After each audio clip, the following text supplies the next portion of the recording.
The champagne glass broke. Faith didn't flinch. Around her, 20 men in black suits turned toward the sound, hands already moving toward concealed weapons.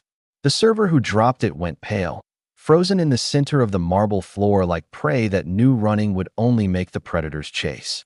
No one moved to help him. Faith watched the chairman's son instead. Seo-joon sat 3 tables away, perfectly still, his expression carved from ice. He hadn't looked at the server, hadn't looked at anyone.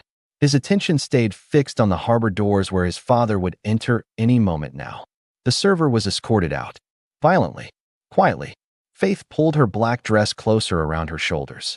The banquet hall stretched wide and cold despite the chandeliers, despite the wealth dripping from every surface. This wasn't her world. Everyone here knew it. She'd been brought as a translator for a minor business deal that had concluded hours ago, but her employer insisted she stay for the dinner. Insurance, he called it. A foreign face to prove his company dealt internationally. She was decoration. Forgettable. That's what she'd counted on. The harbor doors opened. Conversation died instantly. Even the kitchen sound stopped. Chairman Kang walked in surrounded by 4 bodyguards, but he needed none of them. His presence alone commanded the room. 70 years old, silver hair swept back, traditional hanbok tailored precisely to his frame. His eyes swept across the tables with the kind of assessment that decided whether people lived or became problems to be solved. Faith had studied men like this before. Power wasn't loud. It didn't need to be. One by one, the guests stood.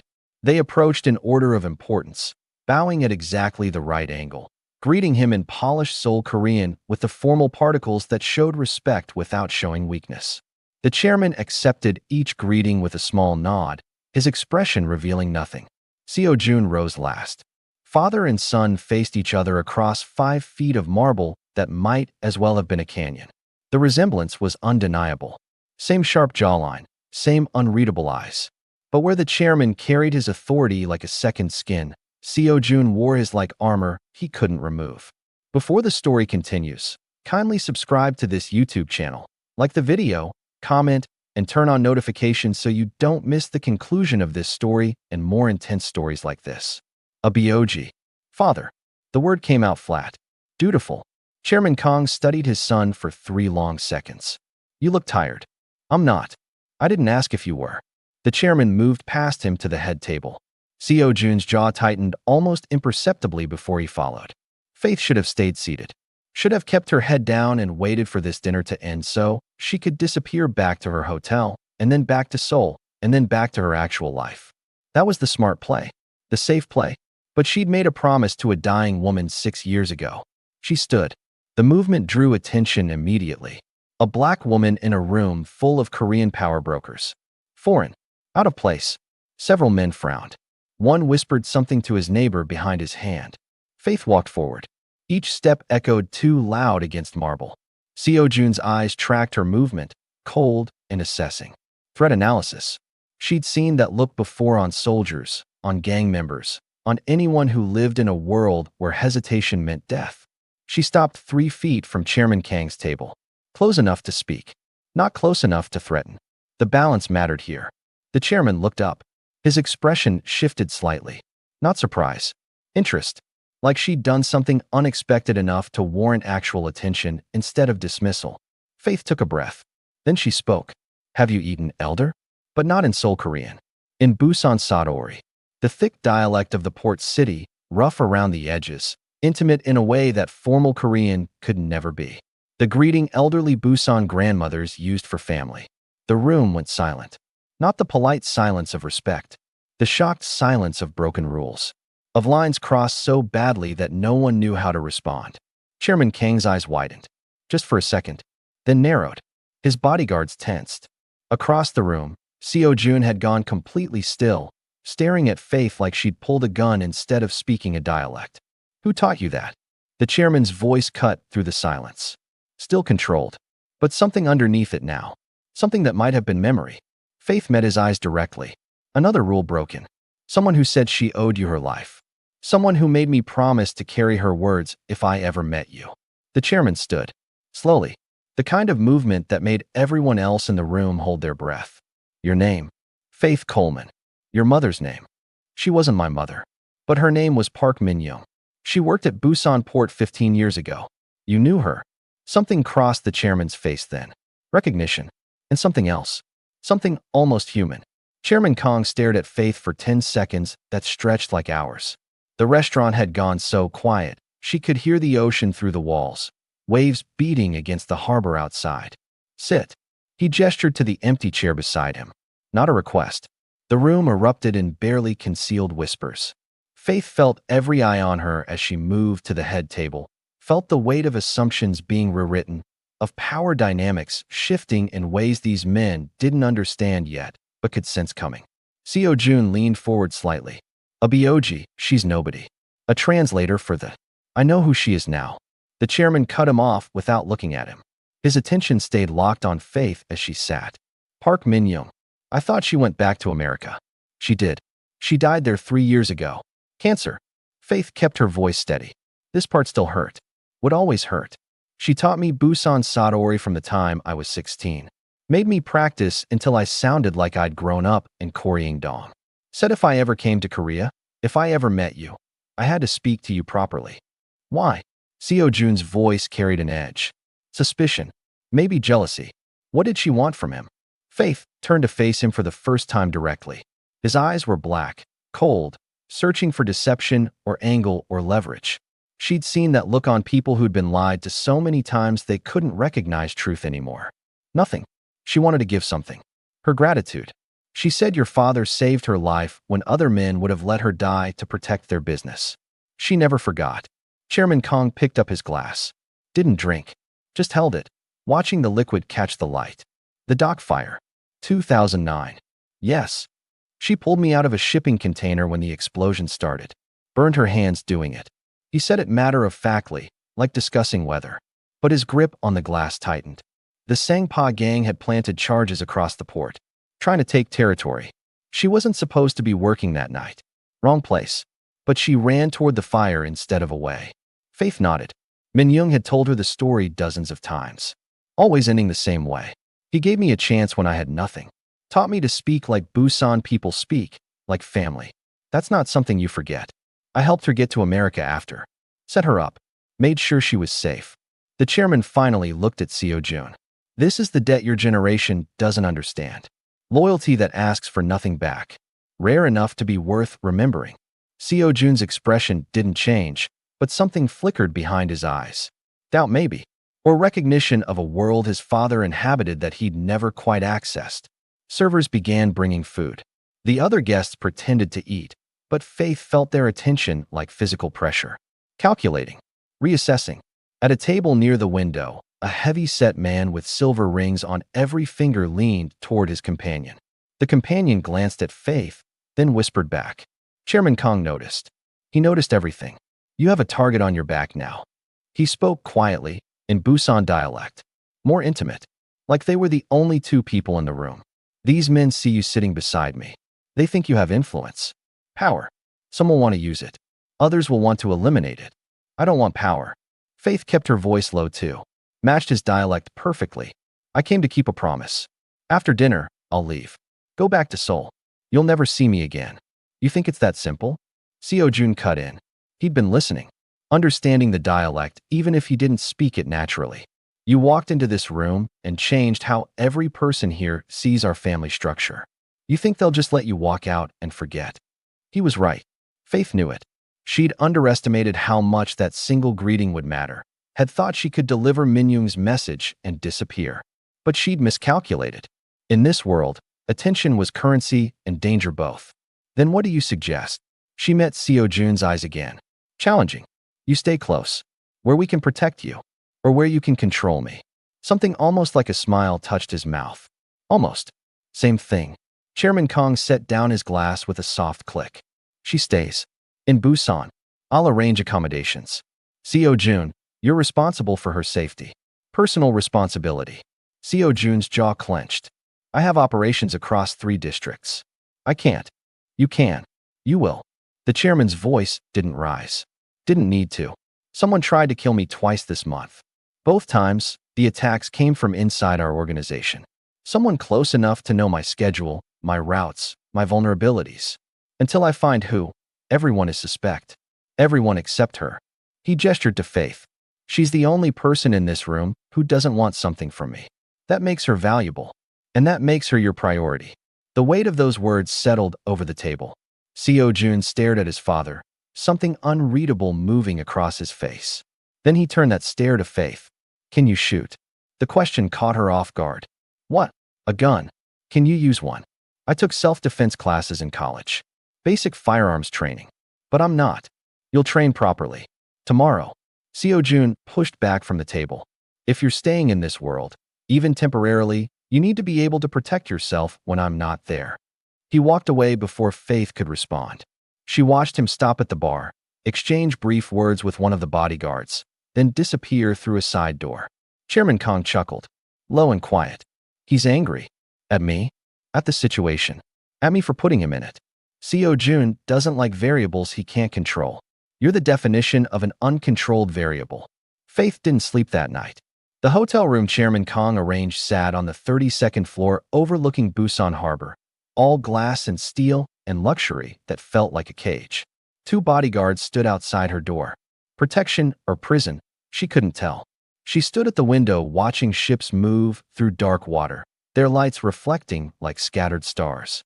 Min-young used to talk about this view. How she'd worked the docks below for 3 years, loading containers until her hands bled, saving everyone to send back to her sick mother in Daegu. How Chairman Kang had found her after the fire, handed her an envelope with enough money to start over, and told her in Busan dialect that debts went both ways. Faith pressed her forehead against the cool glass. She'd thought delivering the message would bring closure. Instead, it had opened something she didn't know how to close. A knock at the door. Sharp. Efficient. It's 4 in the morning, Faith called out. Training starts at 5. You have 55 minutes. Seo-joon's voice came through the wood. Wear clothes you can move in. Faith didn't respond. She heard his footsteps retreat down the hallway. 50 minutes later, she stood in a private gym in the hotel basement. No windows. Fluorescent lights that made everything look harsh and clinical. Seo-joon waited beside a table covered in weapons. He'd changed from the formal suit into black tactical pants and a fitted shirt that showed exactly how dangerous he actually was. You said basic training. He picked up a Glock, checked the chamber with practiced efficiency. Show me. Faith took the gun. It felt heavier than she remembered. She checked the safety, ejected the magazine, examined it, slid it back in. Muscle memory from classes she'd taken 5 years ago and never used. Stance. Seo-joon moved behind her. Not touching, but close enough that she could feel his presence like heat. Feet shoulder width. Lean forward slightly. You're too rigid. Faith adjusted. Seo-joon circled around to face her, studying her grip, her posture, the way she held tension in her shoulders. You're scared of it. I'm cautious of it. There's a difference. No, there isn't. Not here. He stepped closer. In my world, hesitation gets you killed. The gun isn't your enemy. It's a tool. Like a phone or a pen. You don't fear those. Phones don't end lives. Neither do guns. People do. Seo-joon reached out, adjusted her thumb position on the grip. His hands were calloused, efficient. Your hands are shaking. Because I didn't ask for any of this. Faith lowered the weapon. I came to deliver a message. That's all. I don't belong in your world. I don't want to. Then you should have stayed in Seoul. Seo-joon took the gun from her, set it on the table. The moment you spoke to my father in that dialect, you made a choice. You declared connection to our family. In front of witnesses. In front of enemies. You think they'll forget because you want them to. Your father could tell them I'm nobody. He could. He won't. Seo-joon leaned against the table, arms crossed. You want to know why? Because you're useful to him. Not for what you know or what you can do. For what you represent. Proof that his old values still matter. Loyalty. Honor. Debts repaid across years and oceans. His voice carried something bitter. He's been looking for that proof for a long time. Faith studied him. Really looked at him for the first time without the formal dinner setting, without the audience. He looked exhausted. Lines around his eyes that shouldn't be there yet. Tension in his jaw like he spent every moment waiting for attack. You don't agree with him. I didn't say that. You didn't have to. Faith moved to the bench against the wall, sat down. You think his values are outdated. That loyalty is weakness. Seo-joon was quiet for a long moment. Then he picked up a knife from the table, turned it over in his hands. My father's generation built this organization on blood and trust. They knew everyone's family, grew up in the same neighborhoods, shared the same struggles. That world doesn't exist anymore. Now we have members from 6 countries, allegiances that shift based on profit margins. You can't run an international organization on hometown loyalty. But he still tries. He's dying. Seo-joon said it flatly. Clinical. But his grip on the knife tightened. The doctors give him maybe 2 years. He knows it. I know it. And every rival family knows it. They're waiting to see if I can hold what he built. Most think I can't. The confession hung in the air between them. Faith understood suddenly why Chairman Kang had really assigned his son to protect her. Not because she needed protection. Because Seo-joon needed to be reminded that some things still mattered beyond strategy and profit. The assassination attempts, Faith said quietly. You think they're testing you? I know they are. Kill him before the transition, create chaos, see if I'm strong enough to respond properly. Seo-joon set the knife down. So far, I've eliminated 3 traitors. But there's at least one more. Someone close. Someone who knows too much. And you think protecting me will draw them out? Maybe. Or maybe you'll die in the process. Both outcomes give me information. He said it without emotion, watching her face for reaction. Faith should have been frightened. Should have demanded to leave. Instead, she felt something else. Understanding, maybe, of what it cost to live in a world where trust was currency you couldn't afford. Min Young used to tell me your father was the hardest man she'd ever met. But also the fairest. She said he never lied. Even when the truth was brutal. Faith stood. You're like him. More than you want to admit. I'm nothing like him. No, you're exactly like him. Except you've convinced yourself that honesty means cruelty. That showing humanity is the same as showing weakness. She walked toward the door, then paused. I'll do your training. I'll play the role your father needs me to play. But don't mistake my cooperation for stupidity. I know what I'm worth to you. And I know the second that calculation changes, you'll cut me loose without hesitation. She left before he could respond. Seo-joon stood alone in the gym, staring at the closed door. His phone buzzed. A message from his father's head of security.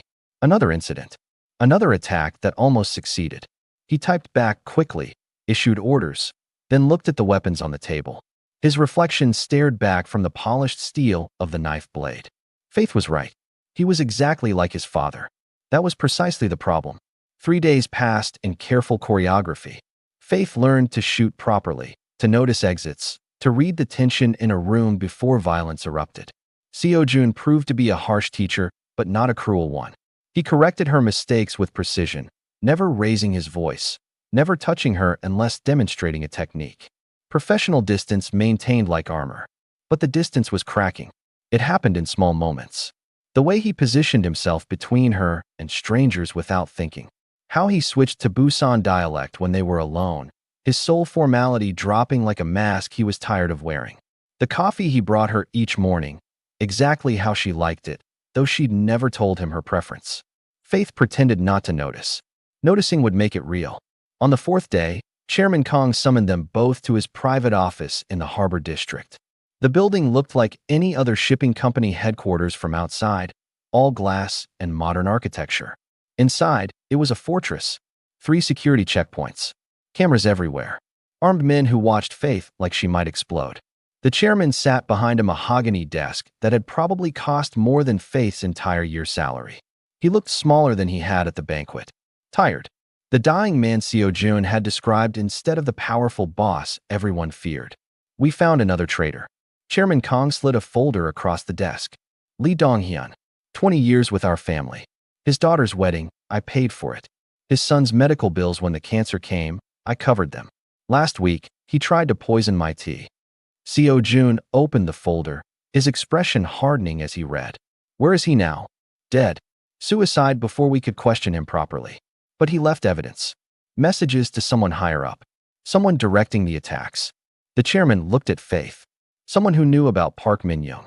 Who knew I might react emotionally to her memory. Cold understanding washed over Faith. You think someone sent me here. I think someone might believe they did. Whether they actually did or not doesn't matter. Perception is reality in this business. Chairman Kang leaned back in his chair. The question is what we do with that perception. Use it. Seo-joon closed the folder. Let them think faith is your weakness. Set her up as bait. When they move against her, we'll be ready. Faith's stomach dropped. Excuse me. It's efficient. They want a target. We give them one. Controlled environment. Our terms.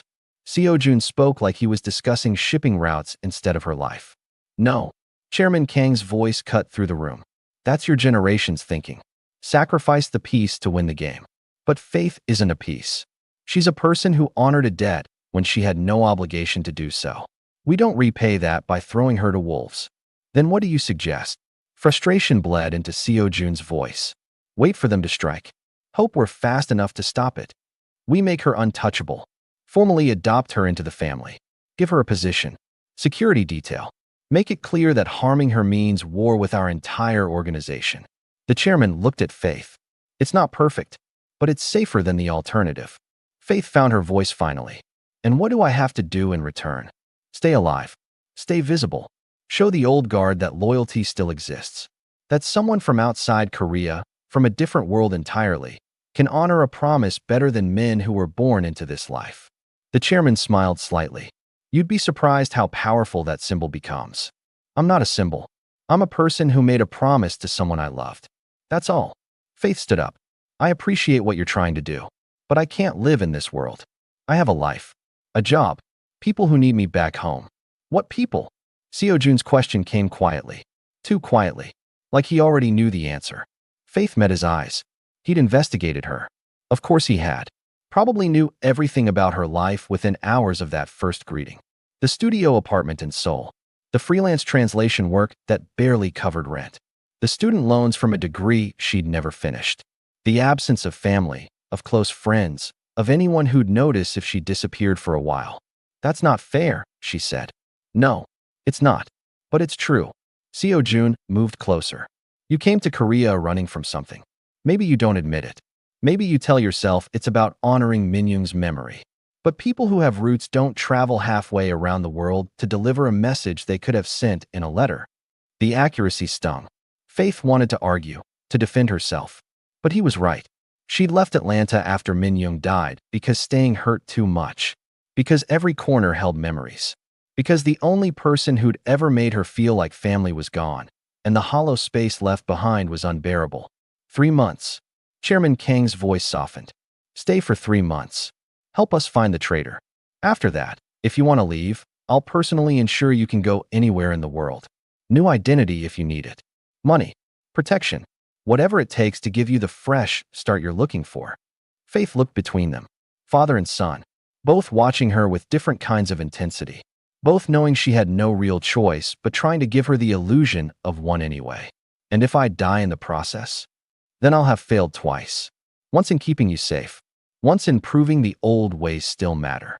The chairman stood slowly, using the desk for support. But I don't intend to fail. Seo-joon extended his hand to Faith. Not a demand. An offer. I'll keep you alive.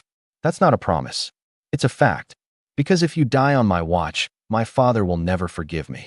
And I can survive a lot of things. His disappointment isn't one of them. The honesty in that statement cracked something in Faith's chest. She took his hand. His grip was warm, solid, certain. 3 months, she agreed. Then I'm gone. That night, Faith's new apartment came with bulletproof windows and a security team that rotated every 6 hours. Luxury prison, just bigger. She stood on the balcony watching the city lights, wondering what Min-young would think of all this. Whether she'd be proud or horrified that her simple message of gratitude had turned into something so complicated. The door opened behind her. Seo-joon didn't knock anymore. You should be inside, away from windows. I thought these were bulletproof. They are. But routines are dangerous. Predictable. He joined her at the railing anyway, contradicting his own advice. They stood in silence for a moment. The city breathed below them. Somewhere in those lights, someone was planning how to kill Chairman Kang. How to destabilize everything he'd built. Maybe planning to use Faith to do it. Min-young talked about you, Faith said finally. Not much. But sometimes. She said Chairman Kang had a son who was brilliant but cold. Who understood strategy but not people. She wasn't wrong. She also said you were lonely. That you built walls so high even your father couldn't climb them anymore. Seo-joon's jaw tightened. She said too much. Maybe. Or maybe she saw what everyone else was too afraid to mention. Faith turned to face him. You're not protecting me because your father ordered it. You're doing it because you want to prove you're capable of caring about something beyond profit and power, even if you'd never admit it. Seo-joon didn't respond immediately. He pulled out a cigarette, lit it with practiced efficiency, then seemed to remember Faith was there and offered her one. She shook her head. Min-young was wrong about one thing. Smoke curled between them. I'm not lonely by accident. It's a choice. Loneliness is safer than attachment. Attachment creates vulnerabilities. People use them against you. That's a horrible way to live. It's the only way to survive in this world. He took another drag. My father had a younger brother, Uncle Jin-woo. They were close, inseparable, built this organization together from nothing. Then a rival family kidnapped Jin-woo, tortured him for 3 days trying to get information about our operations. My father had to choose between saving his brother or protecting 300 families who depended on us. He chose the families. Jin-woo died badly. Faith felt the weight of that story settle between them. How old were you? 12. Old enough to understand. Old enough to learn the lesson. My father loved his brother more than anything. But love wasn't enough. Strategy was. Cold calculation was. That's what I grew up watching. That's what I learned. And you think that makes you like him? I know it does. No. Faith moved closer. Close enough that Seo-joon tensed slightly. Your father made an impossible choice, and it destroyed something in him. But he didn't let it destroy his capacity to care. He still helped Min-young. Still remembers her years later.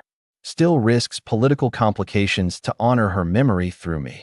You've taken his tragedy and used it as an excuse to never risk feeling anything at all. That's not the same. Seo-joon stared at her. Something dangerous moved behind his eyes. Anger, maybe. Or recognition he didn't want to face. You don't know anything about me. I know you bring me coffee every morning. I know you positioned yourself between me and a door that opened unexpectedly yesterday. I know you switched the security team because you didn't trust how one of them looked at me. Faith held his gaze. I know you're terrified that caring about someone, even a little bit, even strategically, makes you weak like your father was weak. But caring didn't make him weak. It made him human. The cigarette burned down to the filter between Seo-joon's fingers. He dropped it, crushed it under his heel. When he looked up again, his expression had shifted into something raw and unguarded. If I let myself care about you, and someone hurts you because of it, I won't choose the families. I'll burn the entire city down. And that terrifies me more than you can understand. The confession hung in the air between them. Faith's breath caught. This wasn't strategy or manipulation. This was truth cutting its way out of someone who'd spent years burying it. Before she could respond, Seo-joon's phone buzzed. His expression shuddered immediately, professional mask sliding back into place. He answered, listened, then ended the call. We have to go? Now. What happened? My father collapsed during a meeting with the Jeju family representatives. We're going to the hospital. He was already moving toward the door. Stay close to me. No matter what happens. No matter who tries to separate us. The hospital was controlled chaos. Security everywhere. Rival families sending representatives to show concern, or maybe to confirm the rumors, to measure how close Chairman Kang was to death. Faith felt their eyes on her as she walked through corridors beside Seo-joon. Calculating. Assessing. They reached a private wing. More security. Doctors moving with urgent efficiency. Seo-joon pushed through without waiting for permission. Faith followed. Chairman Kang lay in a hospital bed looking smaller than Faith had ever seen him. Medical equipment surrounded him, monitors beeping steadily. His eyes were closed. An oxygen mask covered his face. A doctor approached Seo-joon, spoke in low tones. Faith caught fragments. Heart attack. Stress. Stabilized but critical. Seo-joon stood frozen for 3 seconds. Then his training took over. He started issuing orders. Secure the floor. Limit visitors. Get his father's personal physician. Move fast. His voice never wavered. Never showed the fear Faith could see in the tension of his shoulders. Seo-joon. Chairman Kang's voice came weak through the oxygen mask. Stop commanding everyone. Come here. Seo-joon moved to the bedside. Father and son looked at each other. Whatever had been between them for years, whatever walls they'd built, seemed suddenly meaningless in the face of mortality. The attacks are escalating. They know I'm vulnerable. Chairman Kang pulled the mask aside slightly. You need to move faster. Find who's coordinating them. I will. Focus on recovering. I'm dying, boy. We both know it. This just moves the timeline. The chairman's eyes found Faith. You. Come closer. Faith approached the other side of the bed. The chairman's hand reached out, found hers. His grip was weaker than before, but still certain. Min Young would be proud of you. Keeping promises most people would forget. Standing in rooms where you don't belong, but refusing to hide. He smiled slightly. You're braver than any soldier I've commanded. I'm terrified, Faith admitted.